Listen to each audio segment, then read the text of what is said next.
was guaranteeing your survival, but you have no... The merits of the Yes album aside, the fact...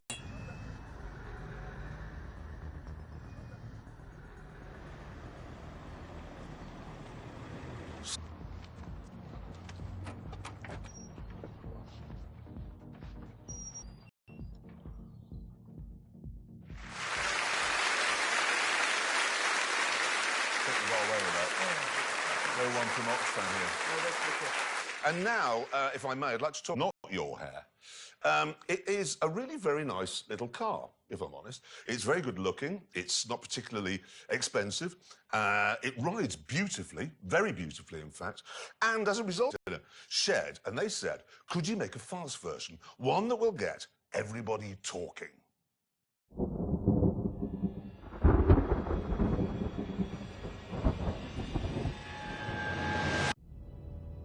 The standard low-cost procedure for turning a normal saloon into a sports saloon is to give it some fat tyres, a nice V6 engine, and maybe some bucket seats. But the boffins at Jag just... The Project 8.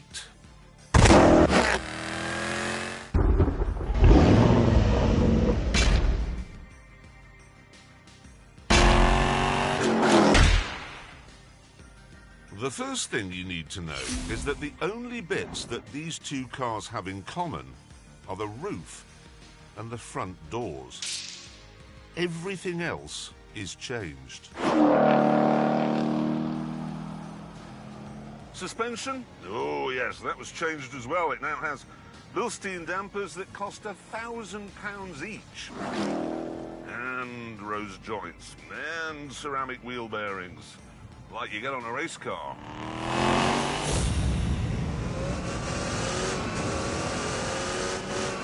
Go. Whoops.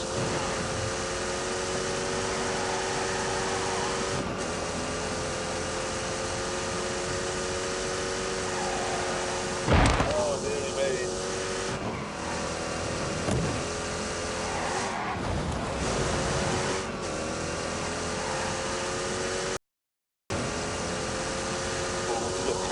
For a tidy line.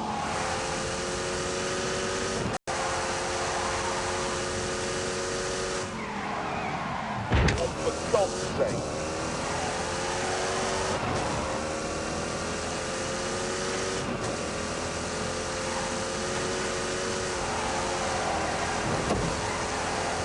No!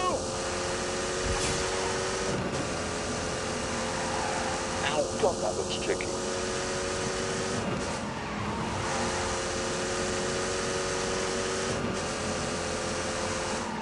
Here we go, speed up again now.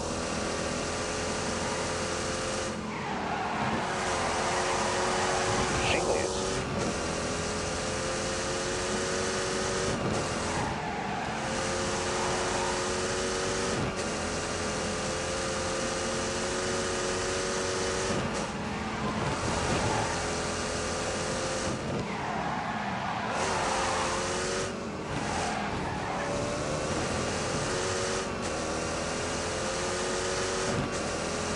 Quite scary through here.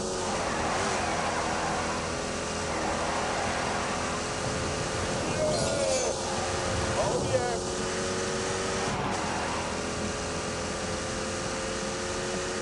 Drive fast.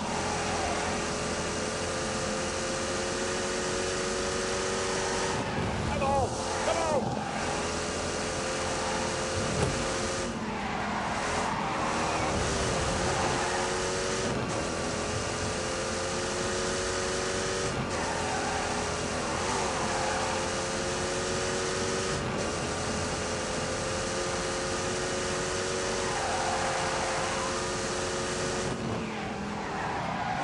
Keep going, keep going.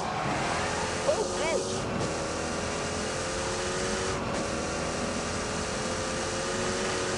Drive carefully.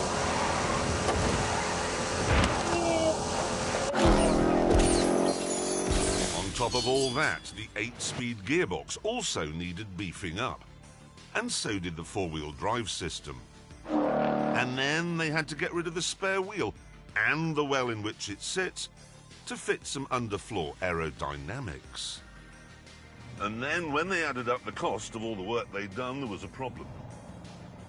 In order to make any money at all, the Project 8 would have to cost £150,000. That's 4 times more than the standard car. 4!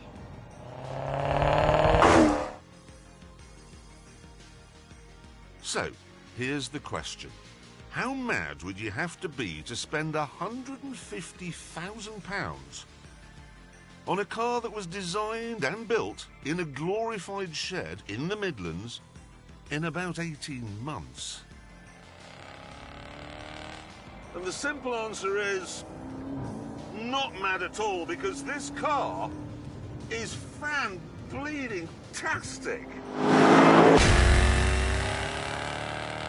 I will say that if you've got the car manually hunkered down and it's in track mode and the traction control is turned off, things can go a bit violent and bitey if you go beyond the limit.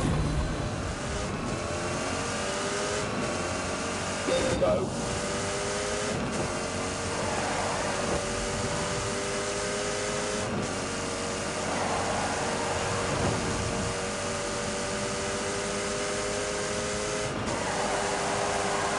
No, that's inappropriate.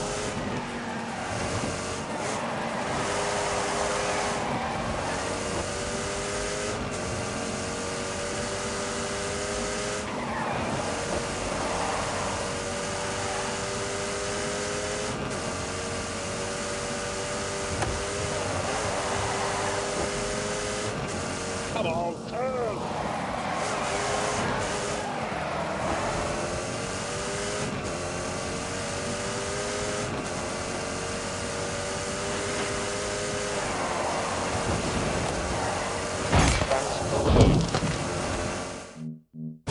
Violent and bitey if you go beyond the limit. Get the bloody move on.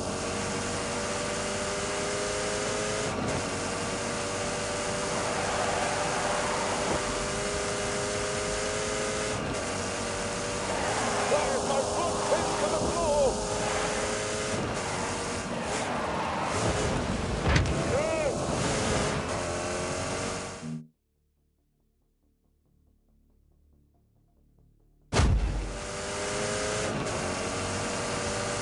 It is quite scary through here. Violent and bitey if you go beyond the limit. Go.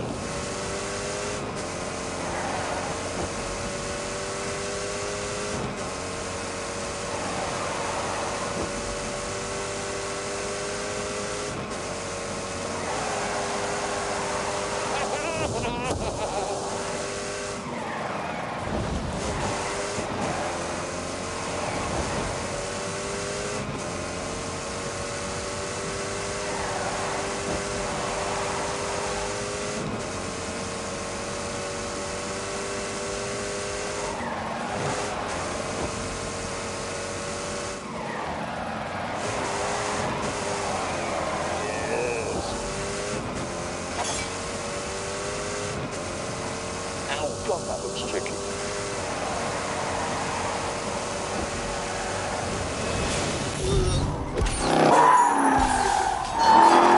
The answer is to stay within the limits, and in this car, that's no hardship.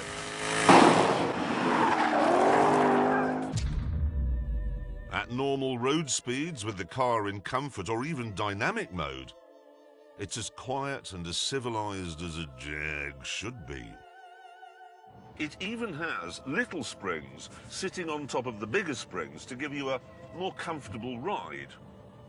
But everything's relative, really. I mean, it's not as comfortable, say, as lying in a hammock on a summer's day listening to wood pigeons.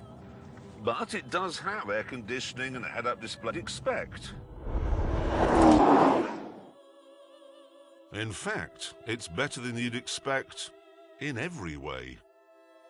And maybe we shouldn't be surprised by that, because the last time something was designed and built quickly in a glorified shed in the Midlands, it was called the Spitfire.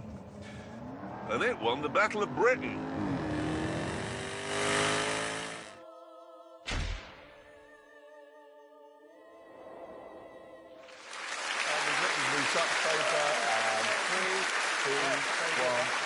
King James May.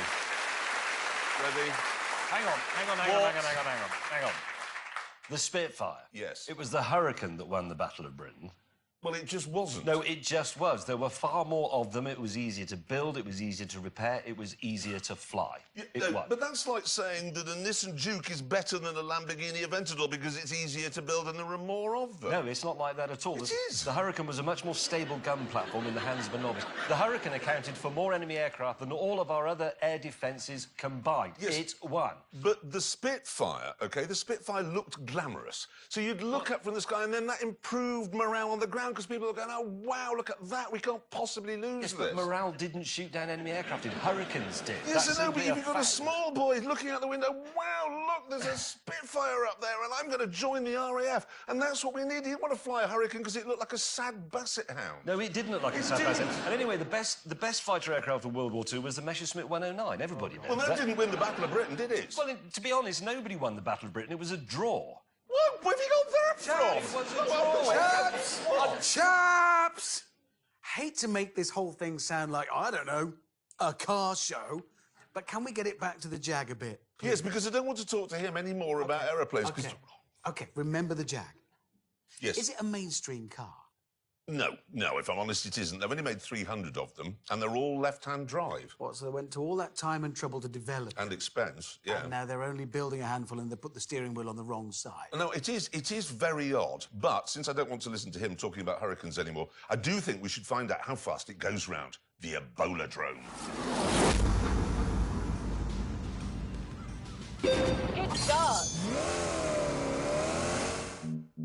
Him talking about Hurricanes anymore, I do think we should find out how fast it goes round the Ebola drone. It does.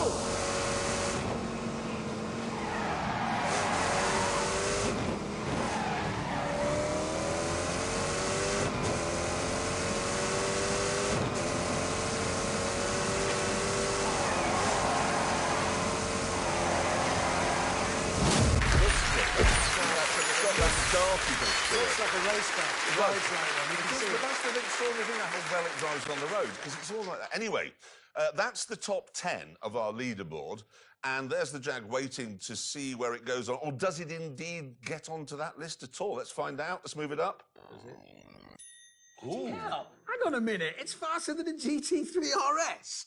Good God. I tell you, that is a really properly good car, that. It is the Spitfire of cars. Hurricane. Don't leave it. It was Hold, the Hurricane. hold, leave it, hold, hold, Draw. hold, steady, and relax, and carry on. Tonight, we are finding out, is this right? Tonight, we are finding out how the new breed of European pickup trucks would fare in the developing world. And we've learned that the Volkswagen is the best of the lot. No, we didn't learn that. Well, we did. It was the fastest and it was the most powerful. Yeah, but that's not actually terribly relevant if you're in a country where there are more AK-47s than ambulances, is Yes, it, really? but whatever, OK? Whatever. So far, we've seen what happens when the peace ends and the dictator is toppled and chaos ensues.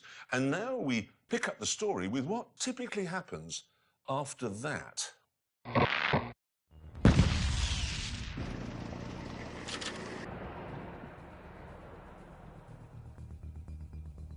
OK, here's the situation. There's a power vacuum now. Foreign armies are pouring in, and it's our job to get this fuel to the nation's helicopter. And then the villagers can be strafed. Really? That's what happens. To that end, we have got to go from here to this forward operating base. And the first one there is the winner. It'll be me then. Having saddled up, we waited for the sound to charge. And then naturally, all set off in different directions. Yeah. Yeah.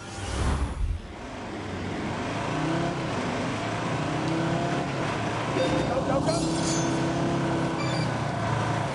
I have the biggest engine, 3.2 litres, 5 cylinders, and not only is it strong enough to pull a train, literally, it's also the engine that...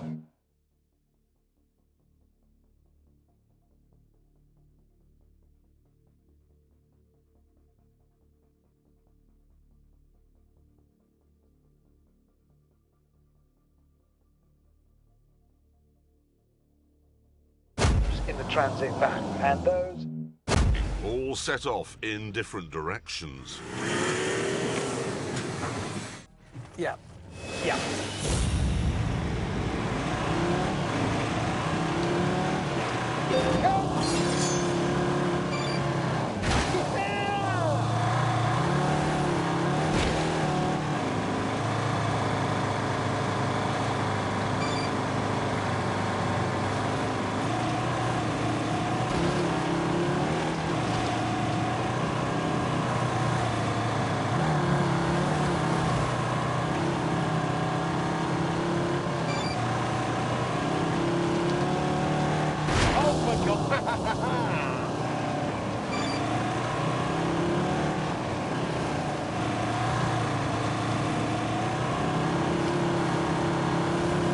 If I go through here... Oh, yeah. I am racing a pickup truck off-road in Wales to refuel a helicopter. Oh, I am erect. It's down here and right. This test, if you think about it, it is rather pertinent that we are filming this in the UK because a couple of years when Brexit has really caught up with us, there will be a civil war and you will need pickup trucks to survive.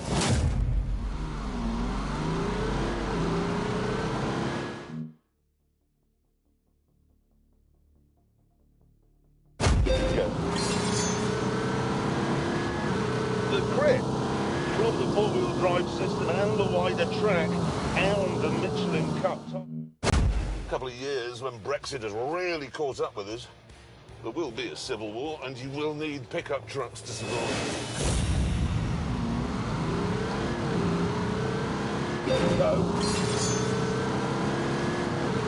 The grip from the four-wheel drive system and the wider track and the Michelin Cup tyres absolutely wobbles your eyes. It's phenomenal. Oh, God.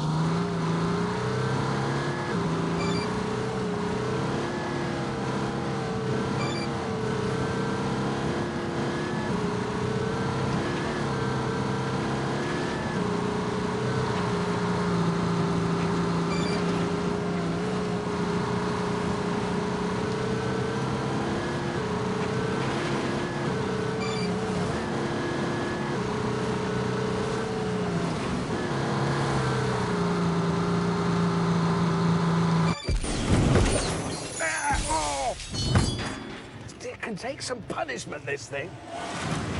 That's what you want. Utility. It's like Jack Reacher's trousers. They're just some trousers. This is just some pickup. I think if I can get through this gap in the wall, I save having to drive all the way around the end of it. Here I come. Oh, I have a compass. This is a piece of cake. Here we go. Now, Renault viewers, I will admit I'm not feeling entirely confident about this. 2.3-litre engine in my Mercedes is very robust and will last for 1,000 years. It's not what you'd call powerful. There might be a few aerodynamic issues as well. But anyway, I'm going to go in D on the basis that Mercedes knows better than me.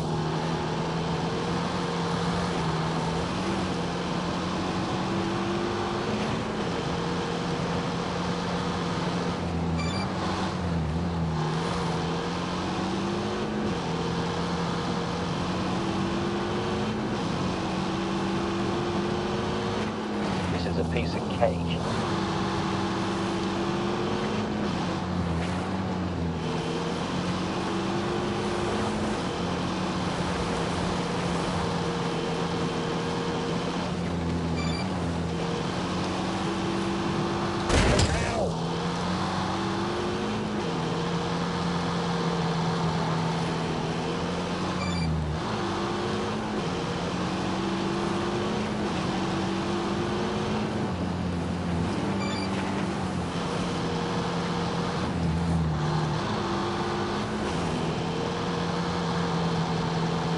Don't think that this Amarok is really designed for freedom fighters in Africa and the Middle East.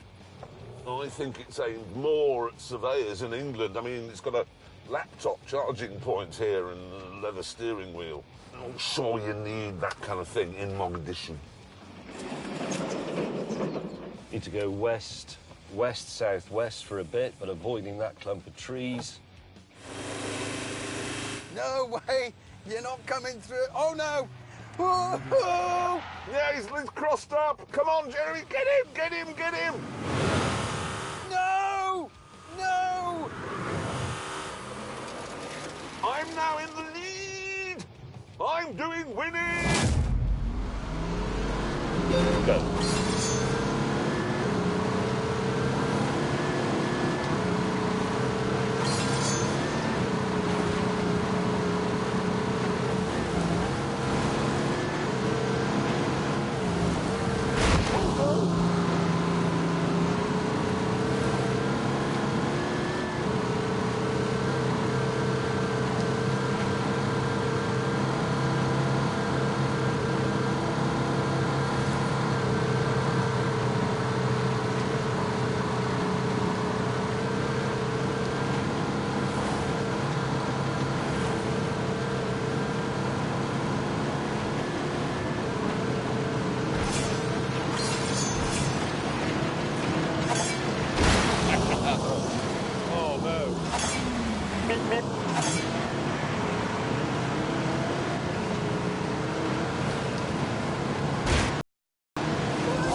No, that's the compound.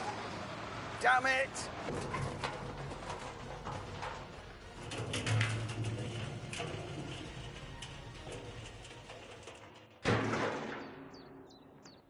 Is that barrel gonna...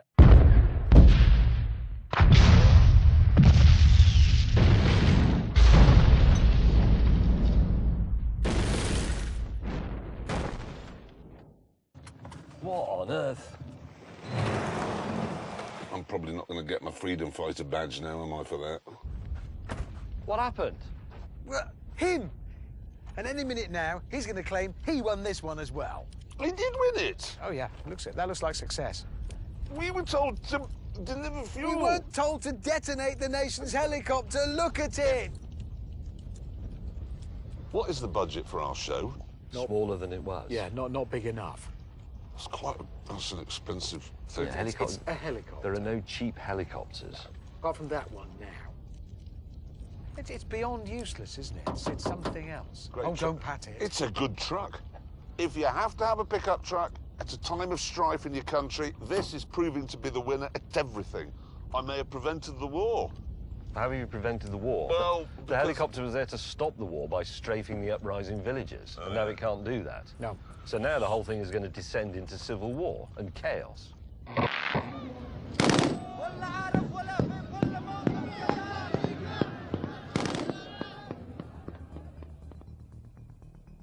It is inevitable in the developing world that one day all pickup trucks end up being used as gun platforms. Yeah, it's their destiny. to die on the battlefield. Yeah, I mean, every day you turn on the news and there's somebody standing in the back of a Toyota or a Nissan shooting at someone in a Humvee or a Land Rover. And what we want to know is how good will our European trucks be at that? Yeah, and most importantly, which one is best? To find out, each of our pickups would be driven through a ruined town by a freedom fighter,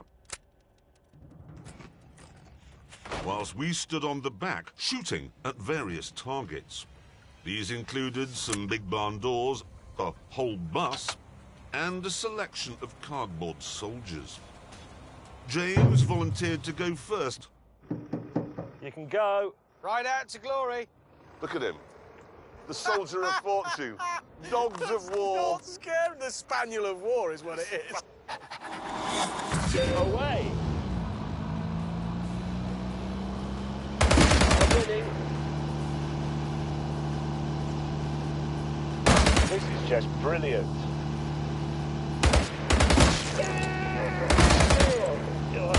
Easy. Well, that's remarkable.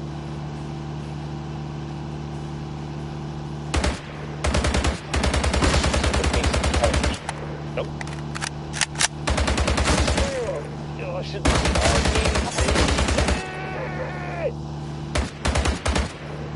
Well, that's remarkable. I'm winning. This is a piece of cake. I should. Rambo May had missed all the barn doors, all of the bus, and all of the soldiers. So, with a score of 0 to beat, Arnold Hammond-Onega was feeling very confident. Stand up. I am standing up. Oh, he loves that.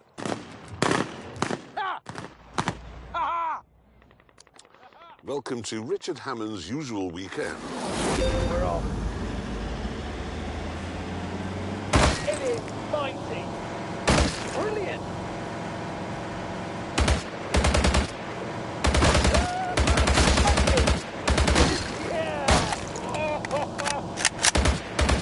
Oh, yeah. Brilliant. Oh, I was born to this. I shall be victorious. Oh.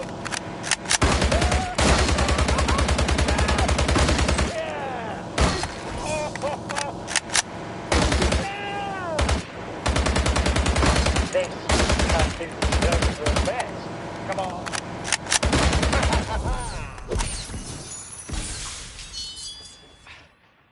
I had a bit of gun trouble, I'll not lie. Well, here's some more news. Yes? General Stonewall Clarkson has gone off to get ready, but I suddenly remembered. Remember when we were in Jordan? Yeah. He can't fire automatic rifles.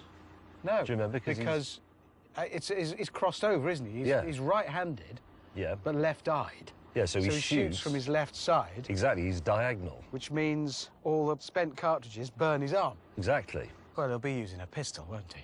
He always uses a Yes. pistol. Actually, I wasn't using a pistol. That's what I've got, a 50 cal. Lock and load. There you go.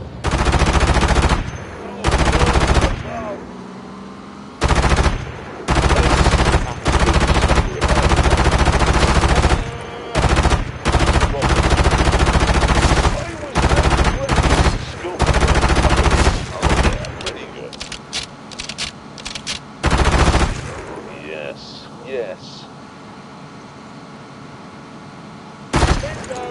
Absolutely spectacular. I think it's very good so far. Behold my genius!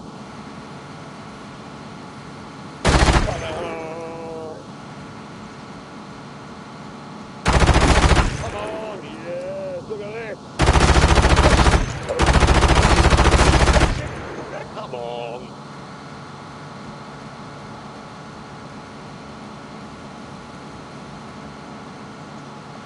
Excellent. This is staggering. Yes. Move.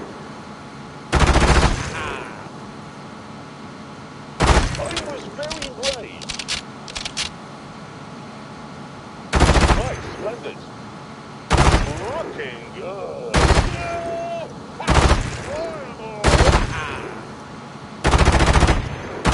This is absolutely...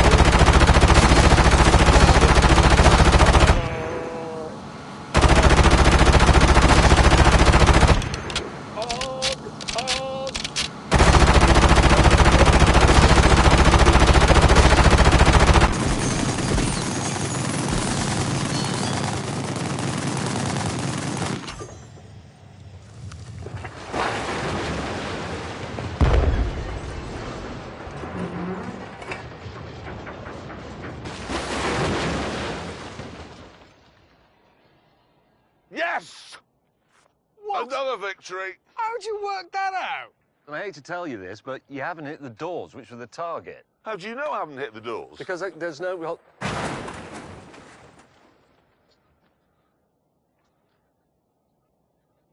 Well, on that terrible disappointment for him, time to go back to the tent.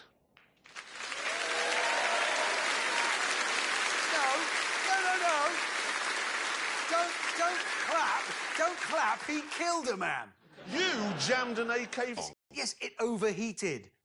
That's because you were firing it into the air pointlessly when you set off. That's what they're for. Weddings, funerals, exam results. You go outside, fire AK in the air. It's a joyous thing. They are the party popper of the developing world. so never mind all that. I have the scores. This is the final important scores. bit. Jeremy Clarkson, you fired 2,600 rounds. And the number of targets you hit was 1. You laugh, but it's one more than him. It is. It is one more than you, so I'm winning. Wait, so hang on. It all boils down to how many targets I hit. Yes, but you had a roll bar to hang on to. I did. Yep, he did. And he scored Yes. 0. You really got nothing. Yep. That's it. OK, so after all of that, what is our conclusion, gentlemen? Can we do a sensible one? Yeah. See, the thing is, that Mercedes Nissan you had, it did have a wobbly back end, and I just don't think that's good enough, actually, in a pickup truck. I really don't.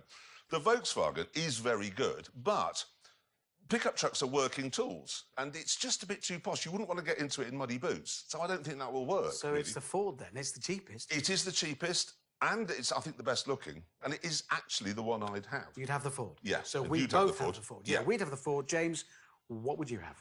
I wouldn't have a pickup truck. Yes, I know, but in this test of pickup trucks, which one would you have? Which are you going for? None of them. I wouldn't have one. No, I know, but we're testing pickups, so which pickup truck of the three would you have? I wouldn't have a pickup truck. We've just spent, I don't know, 20 minutes reviewing these pickup trucks. The ladies and gentlemen would like to know which is the best. Yes, I've come to a conclusion on behalf of the ladies and gentlemen, which is don't have a pickup truck. James, you have a powerful imagination. Use it. Let's pretend. OK, come with me on a journey. We'll warm your imagination up. Imagine you're an eagle. Okay. Visualize that you're flying over mountains. Can you feel it? Can you feel the wind in your feathers? It's beautiful, isn't it? Yeah. OK, now imagine you've got a pickup truck. Which one is it? Why would an eagle have a pickup No! truck? No, I mean, imagine. OK, OK, imagine, James May, a pastoral scene. You got it? There's like rolling grassy hills, a few sheep around. You're a farmer. You're walking around with your dog at your heel there, sheep all around you. Can I have Beethoven playing? Beethoven is playing, obviously, live. There's an old 5-bar gate there. An old oak tree arches over the gate. And under the oak tree is your farmer's pickup truck. Which one is it? It's not there. I wouldn't have a... Because I wouldn't have a pickup truck. Neither should anybody else. You shouldn't have a Even pickup in your imagination. My imagination does not admit a pickup truck. I'm not being stubborn. I know my mind. Yes, And I don't want a pickup truck. And what I know is that you've wasted so much time not choosing a pickup truck and claiming that the Battle of Britain was a draw that we don't have time for the big celebrity duel between Adrian Charles and Howard from the Halifax ads. Oh, no. Exactly. And on that terrible disappointment, we must end. Thank you so much for watching. Good night.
barrel gonna...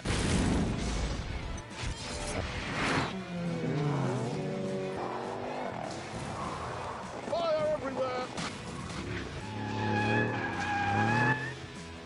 Ah, he's gone!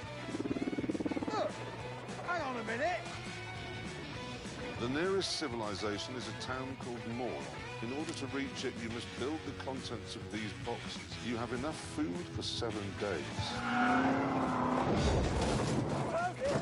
Oh, God.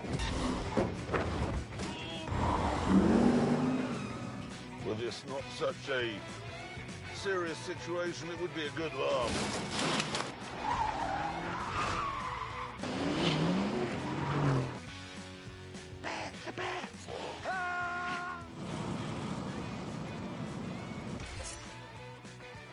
There must have been 30 or 40 people in the room when the police arrived. Whoa! Clarkson! Jesus Christ, no, I'm too close to the edge.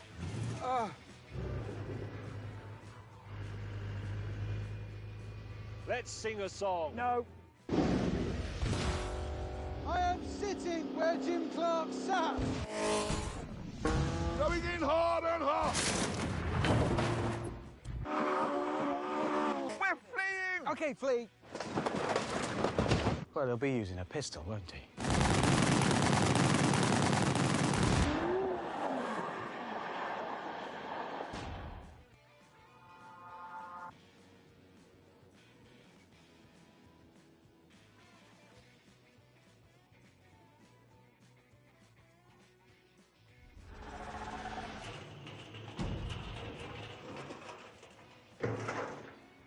Is that barrel gonna...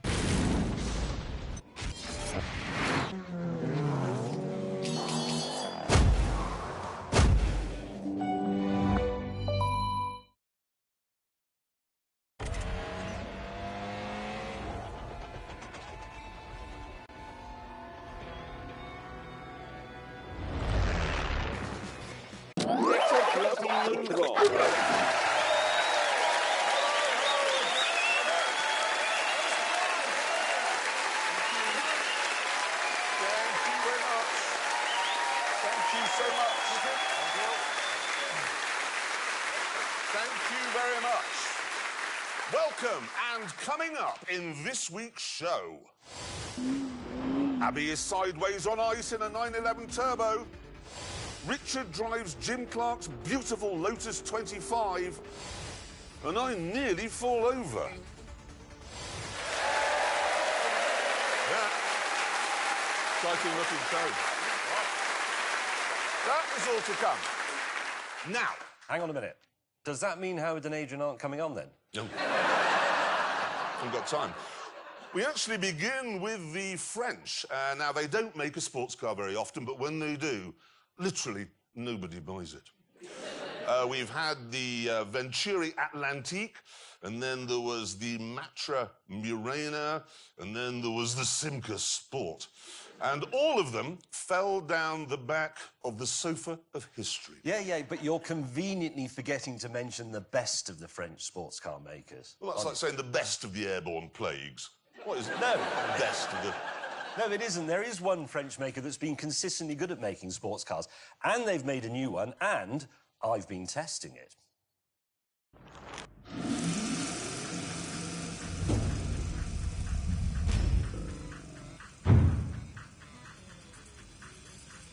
It's called the A110, and it's made by Alpine, a French sports car firm who have a history of hitting the spot.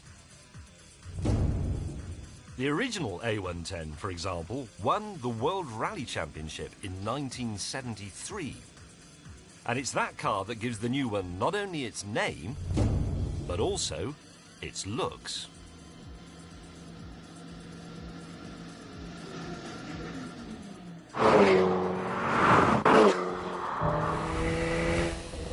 So, what we have here is a small, pure, no-nonsense sports car aimed squarely at the Porsche Cayman and the Audi TT. Away! The A110 is, in fact, a mid-engine, rear-drive sports car designed from scratch on a clean sheet of paper.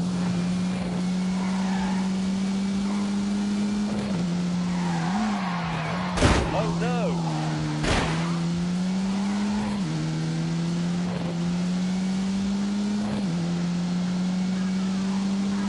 This whole lightness and smallness thing cascades down in a sort of waterfall of pure joy.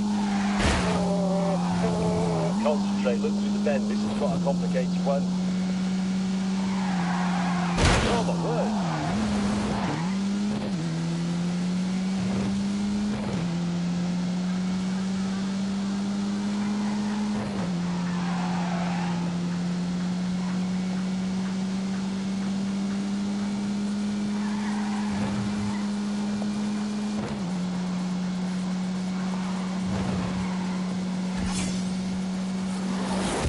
The body and the chassis are made entirely of aluminium, and the reason for that is simple. It's lightness. And from that starting point, the Alpine engineers nerded their way through the rest of the car and shaved off every spare gram they could find. So, thanks to Alpine's fanatical diet regime, this car is 300 kilos lighter than a Cayman or an Audi TT. And that has a profound effect. 0 to 60, 4.5 seconds. Top speed limited to 155 miles an hour. And then, when you get to a corner, you find out just how agile this thing is.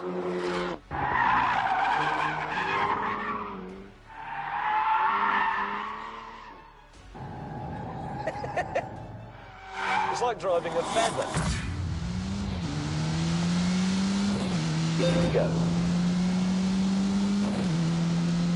The seats are half the weight of the ones you'll find in any hot Renault. The handbrake is built into the main calipers, rather than being separate, saving another 2.5 kilos. Even the stereo is a bespoke, lightweight design.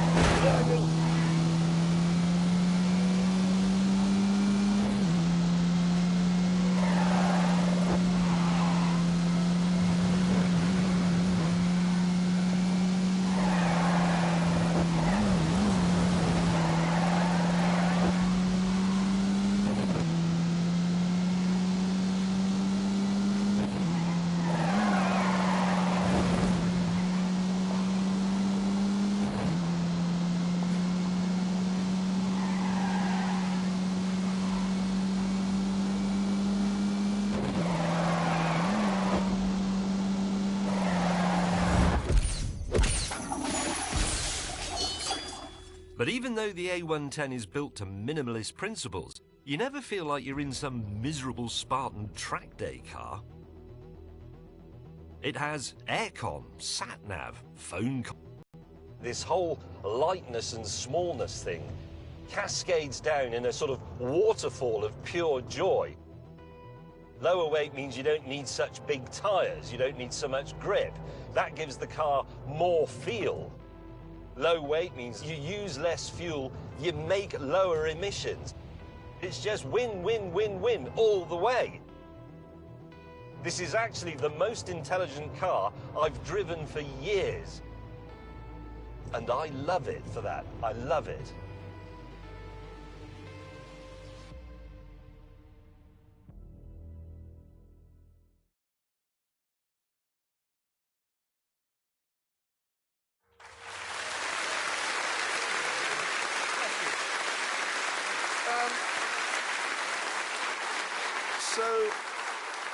So despite the ordinary engine, the looks that you're not sure about, and the high price, you liked it. I did. I loved it, yeah. Yes, but would you buy one?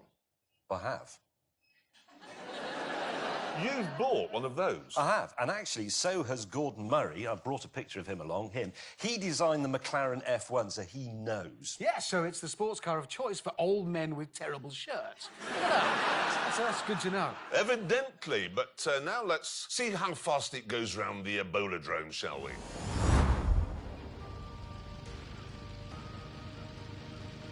Good start. But now let's see how fast it goes round the Ebola-drome, shall we?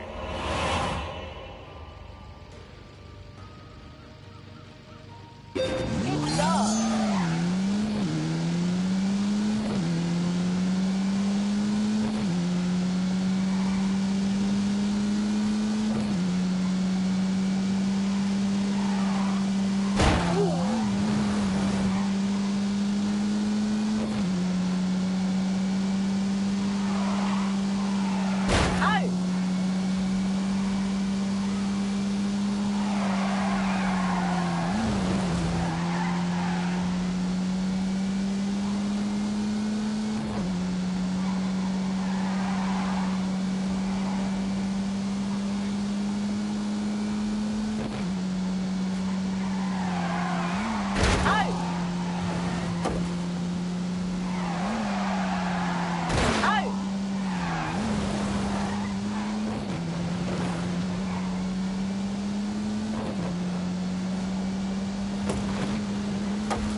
The line.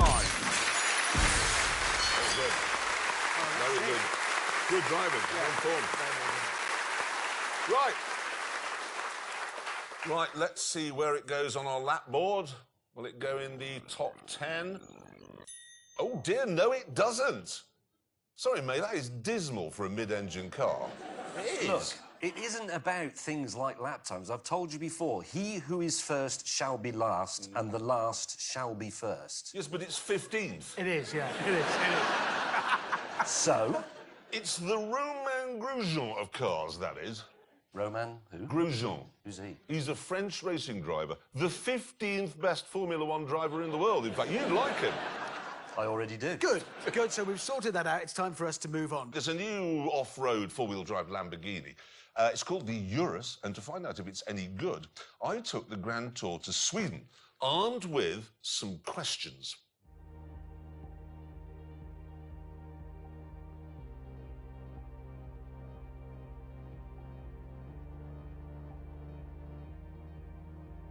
Here's my first big question. If you build a car to tackle terrain like this, can it still be a proper Lambo?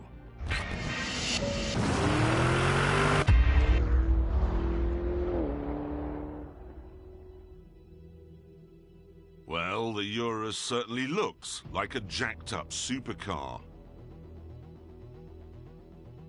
With its swivel-eyed styling, it appears to be every inch a Lamborghini. But is it?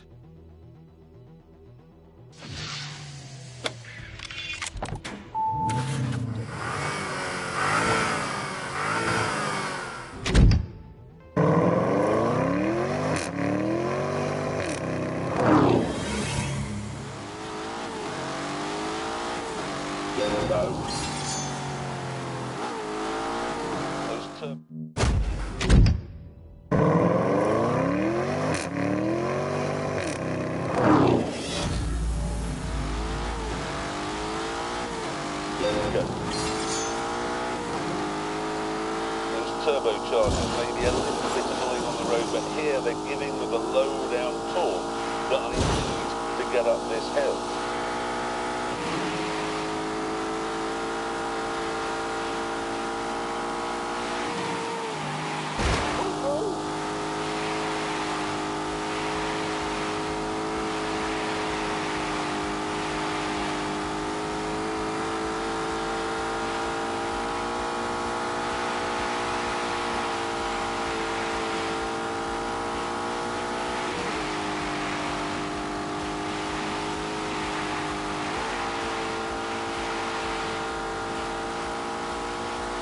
Get on with it.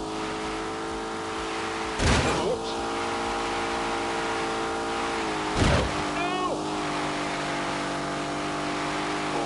at that for a tidy line. Oh, God.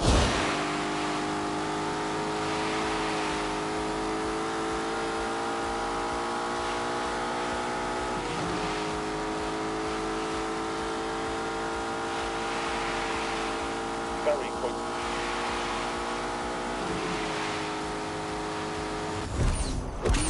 This is the first Lamborghini to use turbocharging and the first to have an automatic gearbox. And what that combination means is there's a very slight and rather un-Lamborghini-ish gap between putting your foot down and it getting going. And when it does get going, there are no screaming histrionics. Sure, there's a bit of popping and banging from the back. But you can't hear that inside, where everything is muted and refined. I can see the Pope in one of these.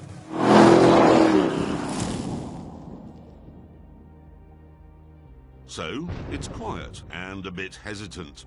And it has snazzy diffs and a clever traction control system.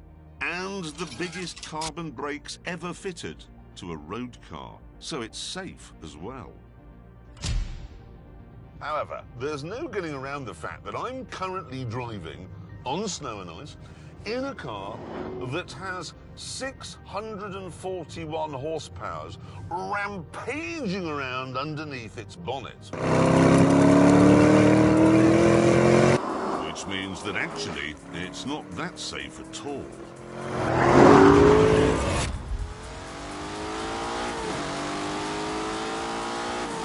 Go. There's no manual locking differentials, there's no low-range gearbox. All you can do is fire it up and then put the drive system into snow mode.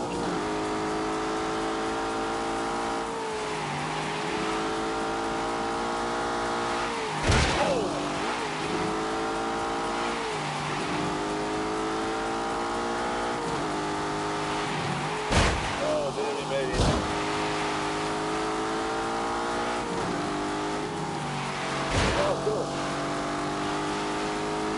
Well, it does 0 to 60 in 3.6 seconds. And it has a top speed of 189. So it has the performance you'd expect, but there's other stuff you wouldn't expect.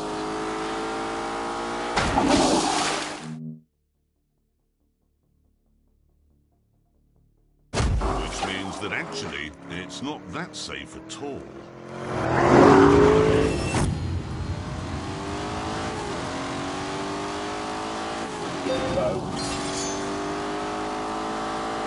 There's no manual locking differentials, there's no low-range gearbox. All you can do is fire it up and then put the drive system into snow mode.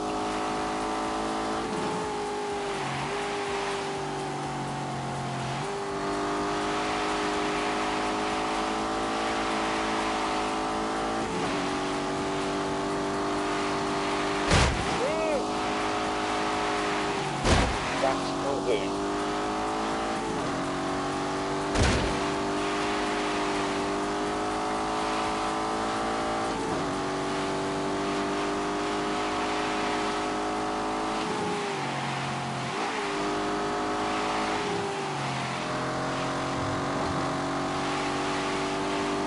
Come on, turn.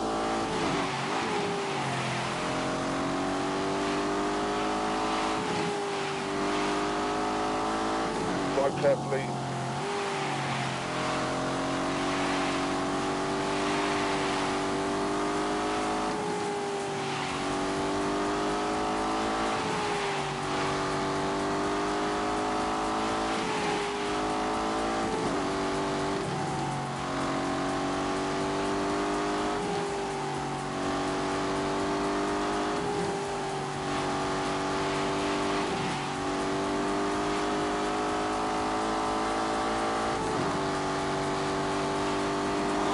This car then, it sits right at the moment where excitement stops and terror begins. That is Lambo Land, that is. Shit.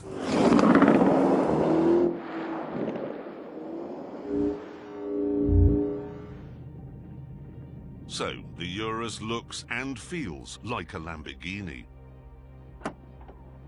It's also practical. The boot is massive. And inside, there's space for 5 6-footers. It's a nice place to be as well. And all that's great. Which leaves us with one more thing to answer. Is it a good laugh? What we've done is use a snowplow to create a racetrack on this frozen lake.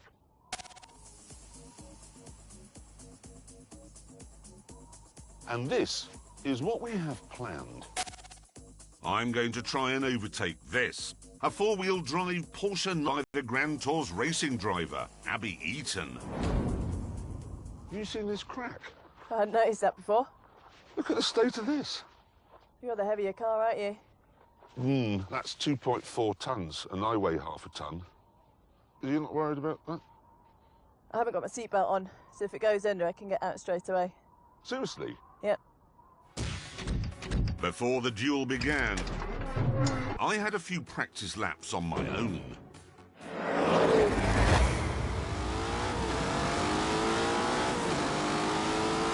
Go.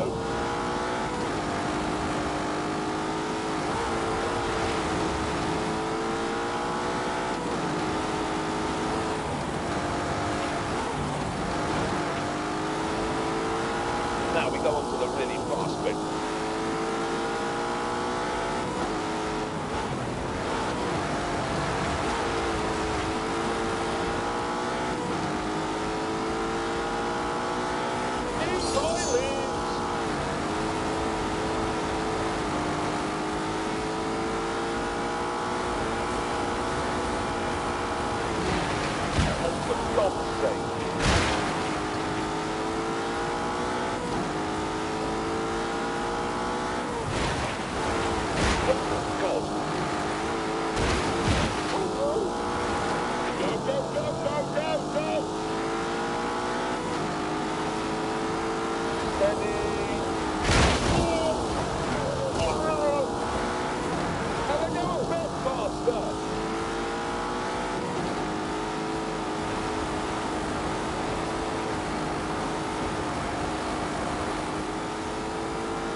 Drive carefully. Right, onto the straight.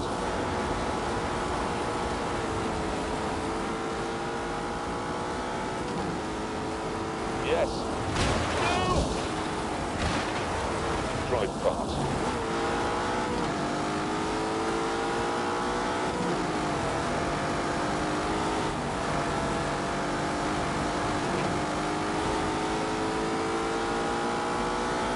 Savage acceleration.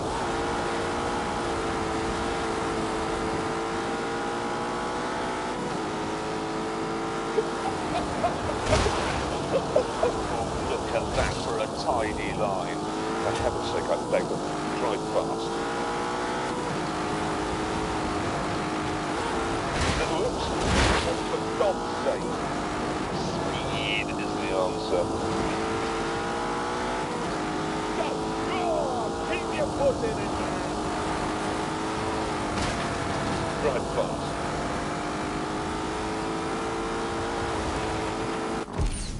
It may not be able to get as far up a ski slope as a Range Rover, but for doing this, it's better.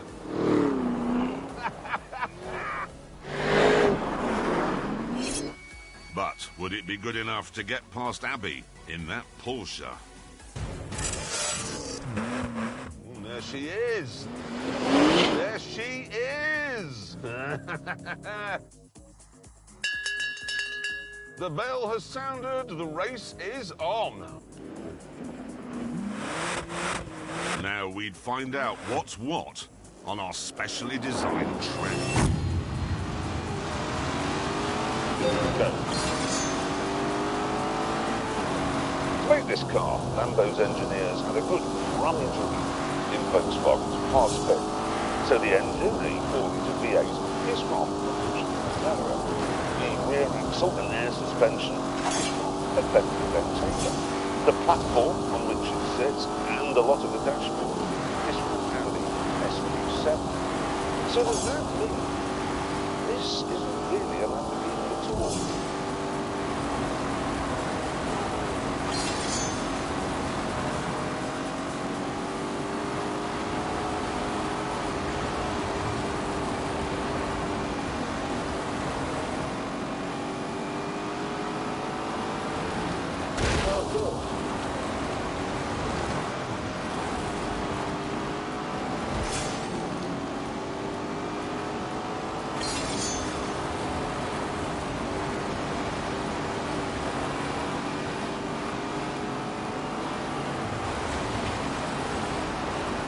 Oh, my Urus is a bit twitchy. Sort of thing you'd say to your doctor. I love speeding.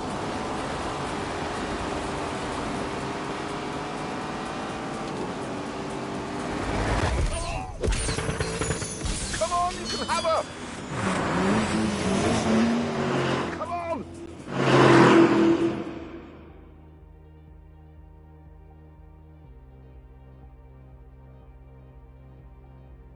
For lap after lap, the big, heavy Urus clawed at the rear end of the 911 Turbo. Oh, God! Nearly! No!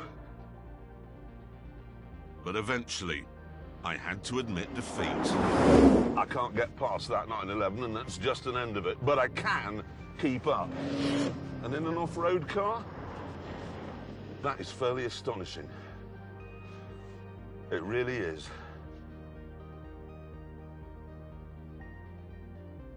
Certainly, I can believe Lamborghini's claim that this is the fastest off-road car in the world.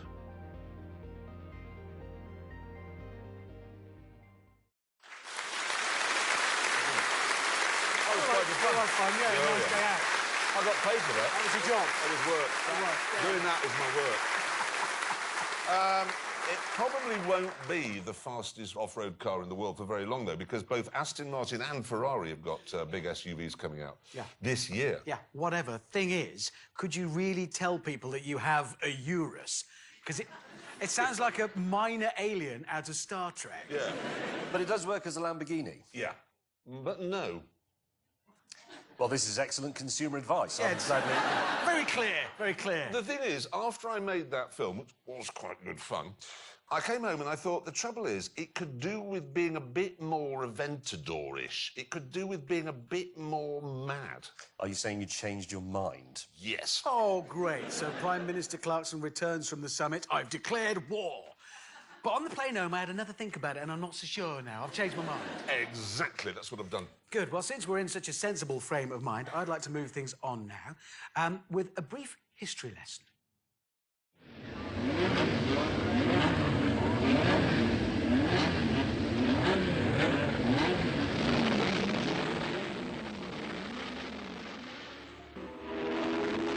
On April the 7th, 1968, a racing driver was killed in a Formula 2 race in Hockenheim, Germany. Sadly, the driver's death was not a surprising occurrence, because such was the danger of the sport back then. He was one of 127 racing drivers who would die at the wheel that year alone. This time, though, the death sent shockwaves through the motorsport world, because it had just lost the man who was unquestionably the greatest racing driver of his day, and who many argue is still the greatest of all time.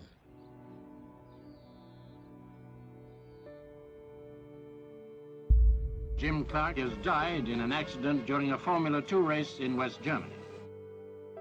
It was a terrible shock to everybody. It really knocked us all back. If there was anybody who was not going to have a fatal accident, it was Jim Clark, because he drove in such a way that he just didn't do the mistakes that other drivers did.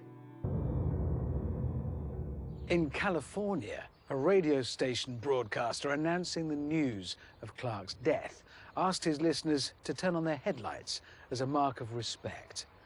And the freeways lit up. Such a huge global fuss would not have sat easily with Clark, because this shy, modest man, the son of a Scottish sheep farmer, was never one to trumpet his own skills. I started as an amateur with no idea or no intention of becoming world champion, but I was curious to find out what it was like to drive a car fast, to drive on a certain circuit, to drive a certain type of car. Having cut his teeth in sports car racing in the late 50s, Clark's speed and talent was spotted by Lotus boss Colin Chapman, who signed him for his Formula One team in 1960. Clark soon set the motorsport world alight, especially in this car. The Lotus 25, in which, in 1963, he won his first F1 World Championship. Oh my God! I am sitting where Jim Clark sat!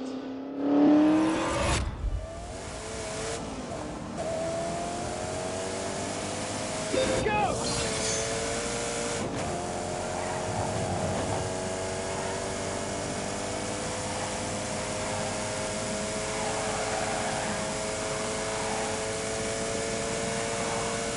Come on, keep going!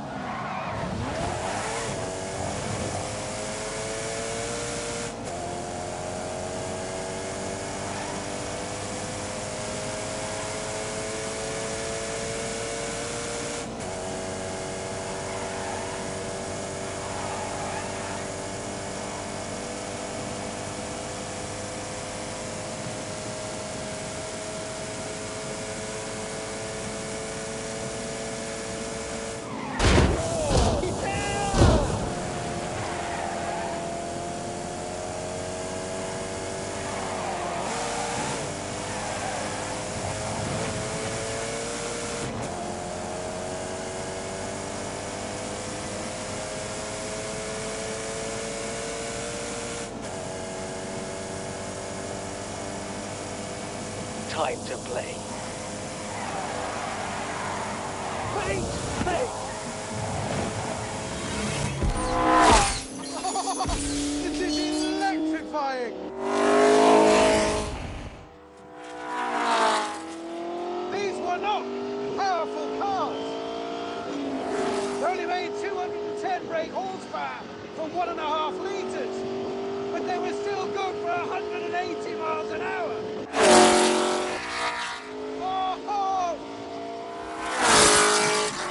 Thanks to its revolutionary monocoque chassis, the 25 was stiffer and lighter than any other F1 car, which meant it wasn't just fast on the straights, but quicker through the corners too.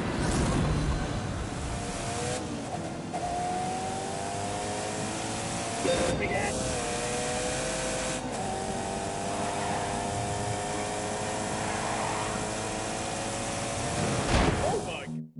The F1 car, which meant it wasn't just fast on the straights, but quicker through the corners too.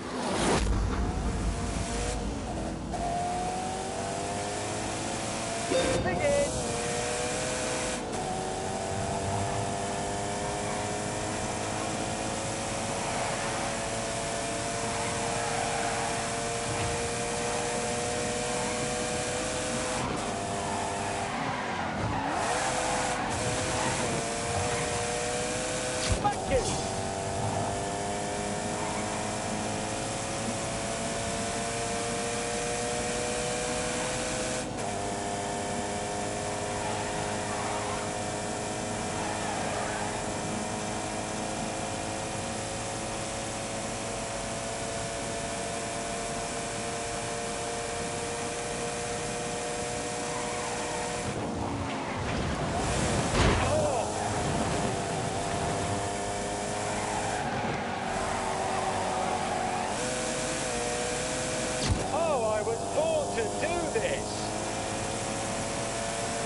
It's really scary.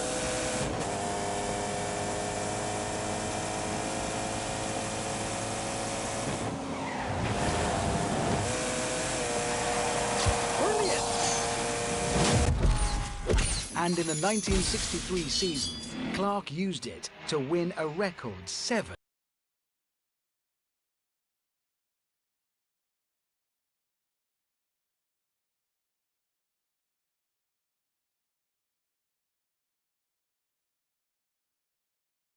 Grand Prix. Winner is Jim Clark. Nobody could possibly catch him now. But 1963 was just a warm-up for what was to come.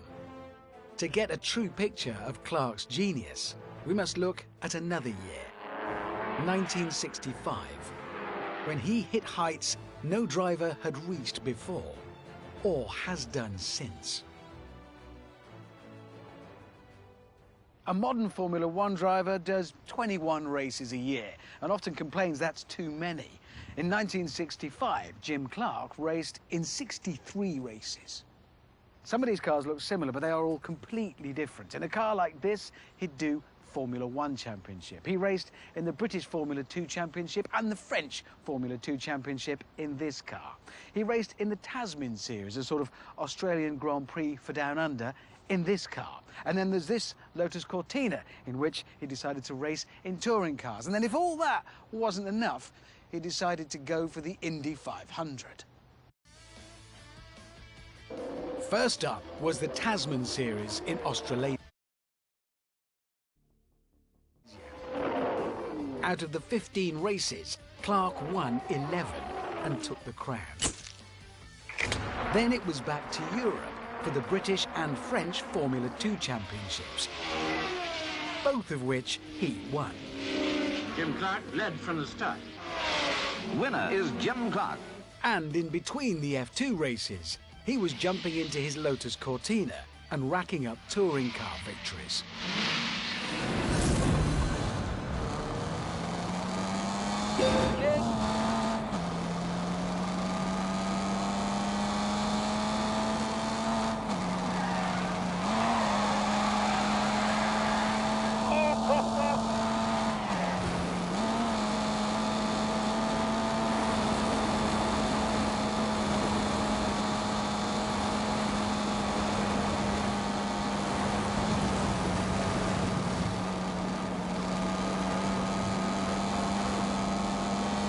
Right, we're all set.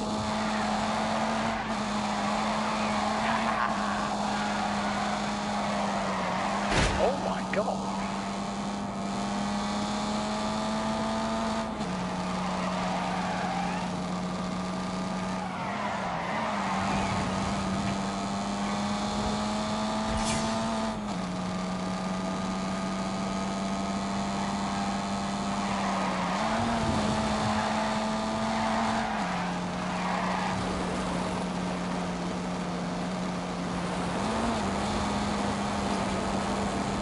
Are you ready?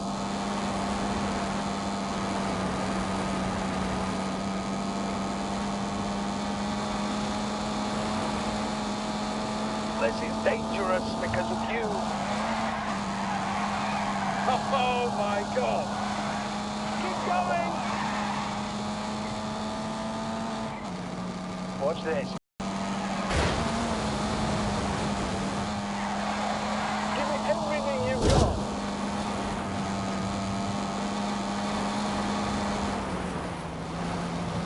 Oh no.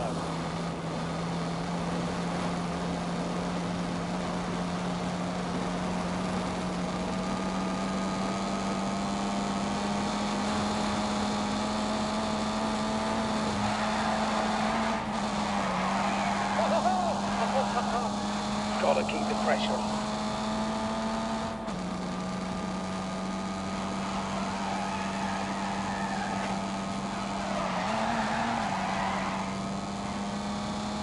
And on top of all that, there was America. The Indianapolis 500 has been called the greatest spectacle in racing. America's most prestigious race would be a tough challenge.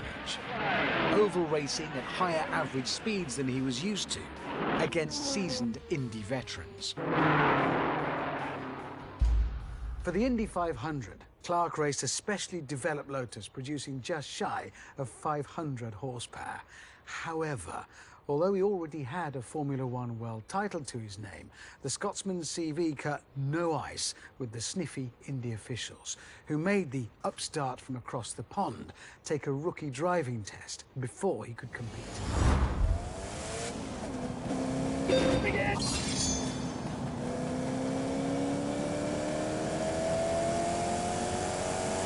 Unleash the beast!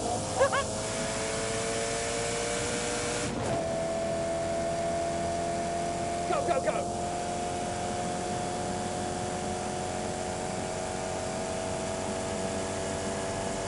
Come on, come on, come on.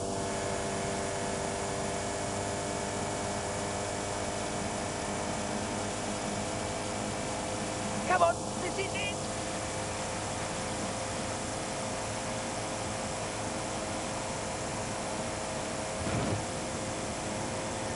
Go, go!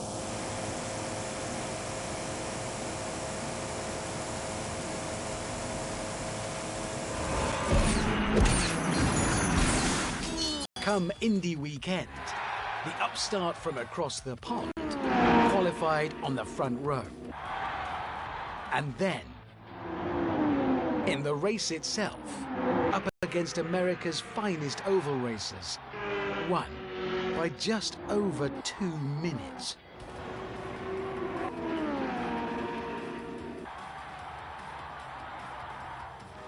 Jim Clark, first European to win at Indianapolis since 1916, set a new record of 150.686 miles per hour.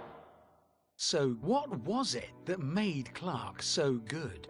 What was it that made him capable of winning in any type of car? Jimmy was an absolute natural driver, and he did it without thinking. He didn't know why he was driving in this style the way he did. In the period that we're talking about, we had 1.5 litre cars, 200 horsepower. If you drove the car too hard, you would scrub the speed off. And if you lose a bit of speed, it's very difficult to actually make it up again. And that's what Jimmy had the knack of, keeping the momentum of the car going.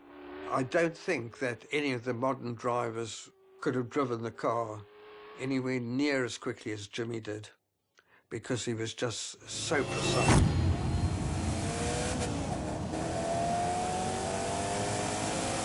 Go!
Besides a supernatural ability to coax speed out of the car, Clark also possessed another vital skill.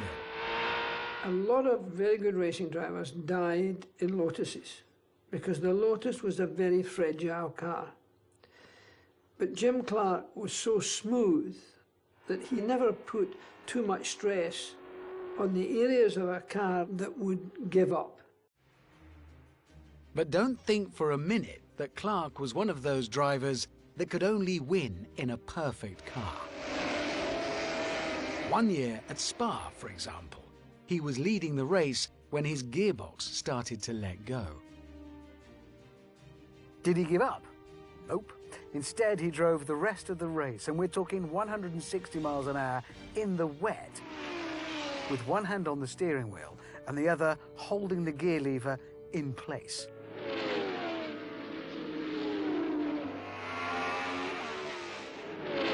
And he still won. By nearly 5 minutes.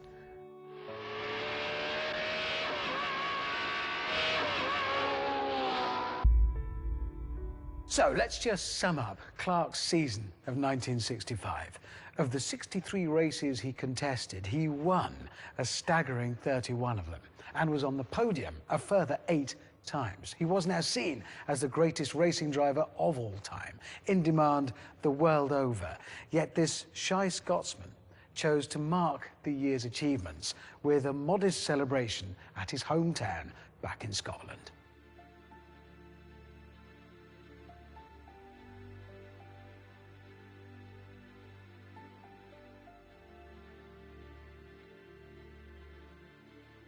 The next 2 years, by contrast, were a disaster, with multiple mechanical failures denying him another championship.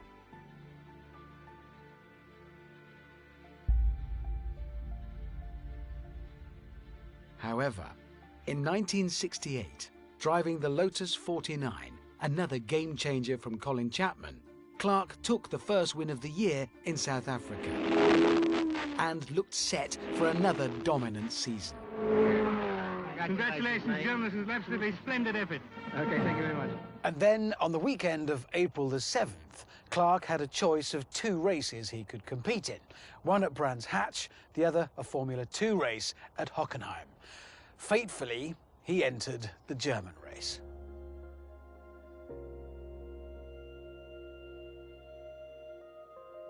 April the 7th is a bad day for me. He wasn't happy. It was freezing cold and damp, misty. We could not get any heat into the tyres. Couldn't get any temperature in them, no matter what we did. Jimmy said to me, "Paul, I do not expect anything from me today. Just keep me informed with the pit board, where I am, how many laps to go." That's the last thing he said.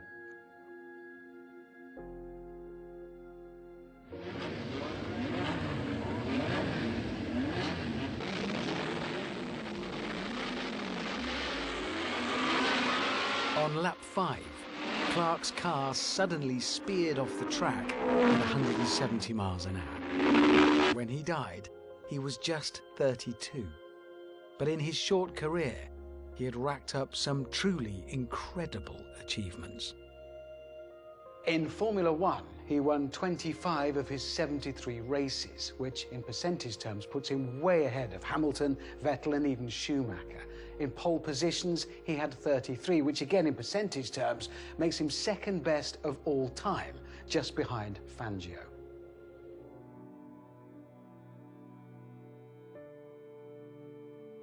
He was the benchmark. That was it.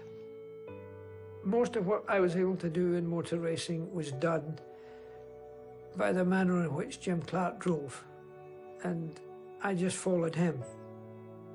He was a gentleman. He was a gentleman and a gentleman. It's a pity he's not around now, because it'd be nice to have him.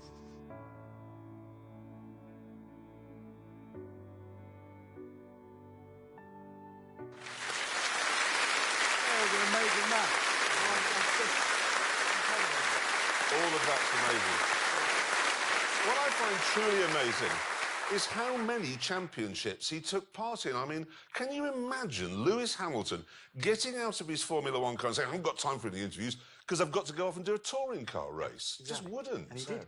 The other thing that's worth remembering is back in the early 60s, if you went to Australia, if you flew to Australia, that meant 8 stops. Yeah. And there were no flatbed, there weren't even any movies. Yeah, and let's not forget, he'd get off that aeroplane, do a race, win it, obviously, then get on another aeroplane straight away to France to win a race there. No, it is astonishing. I mean, everybody has a favourite racing driver. I'm sure everybody here does as well. It's, you know, it's the Senna, Schumacher, Villeneuve, Romain Grosjean, Fangio, But if you use maths to measure a driver's greatness, you have to conclude it was Jim Clark.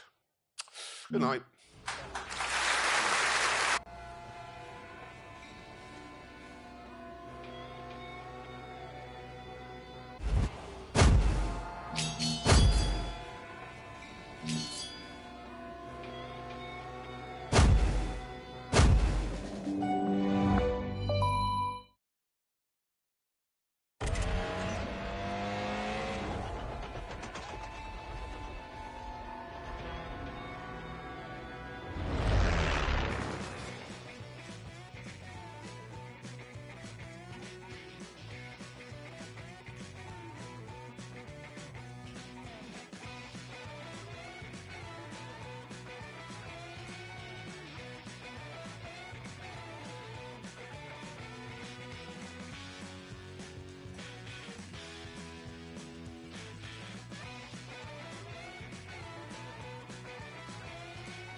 Thank you so much, everybody. Thank you. Now, coming up in this week's show, a supercar is dismantled for no reason, a man with no shirt on, and my whole tongue is wrapped up in intestine.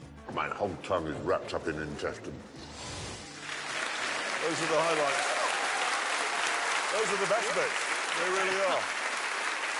Anyway, over here in the West, we tend to think that at £360,000, a Rolls-Royce Phantom is quite expensive.